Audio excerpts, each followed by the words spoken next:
name is Siddhi Manchneve and please I am my FIPS. Please introduce yourself. माझे नाव ईशान नागपुडी आणि आमच्या प्रॅक्टिकलचे नाव आहे refraction of light. माझे नाव ईशान नाना कुंभार FIPS. आज आपण रिफ्रॅक्शन ऑफ लाईटशी रिलेटेड एक एक्सपेरिमेंट परफॉर्म करणार आहोत.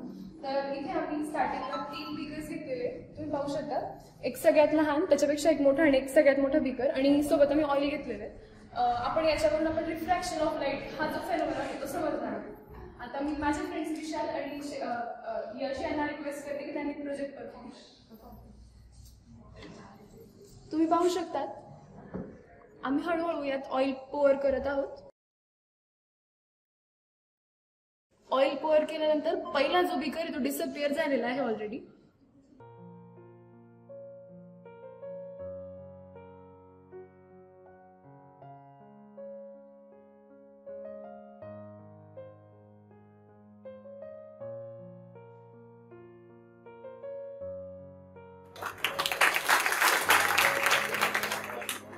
या एक्सपेरिमेंटमध्ये परफॉर्म केल्यानुसार आपण पाहू शकतो की आपण यात ऑलरेडी 3 बीकर ठेवलेले होते, पण आता जे आपल्याला दिसतंय ते ऍक्च्युअलमध्ये एकच सिंगल बीकर दिसतंय. त्याच्यातले जे 2 बीकर आहेत ते डिसअपिअर झाले कारण की जी ऑइलची रिफ्रॅक्टिव्ह इंडेक्स आहे आणि ग्लासची रिफ्रॅक्टिव्ह इंडेक्स आहे ती मॅच झाली आणि ती मॅच झाल्यामुळे ते आपल्याला सेम दिसतात कारण की आपले डोळे परसिव्ह करतात ते रिफ्रॅक्शन परसिव्ह करतात आणि आपण जे डोळ्यांनी पाहतो रिफ्रॅक्शनमुळे परसिव्ह झाल्यामुळे ज्या ऑब्जेक्टची रिफ्रॅक्टिव्ह इंडेक्स सेम असेल ते ऑब्जेक्ट्स आपल्याला एकमेकांमध्ये डिसअपिअर झालेले दिसतात आणि त्याच्यामुळे ऑइल आणि ग्लास हे एकमेकांमध्ये मिक्स झालेले दिसत आहे आणि त्याच्यामुळे कारण की त्यांचा रिफ्रॅक्टिव्ह इंडेक्स जो आहे तो सेम.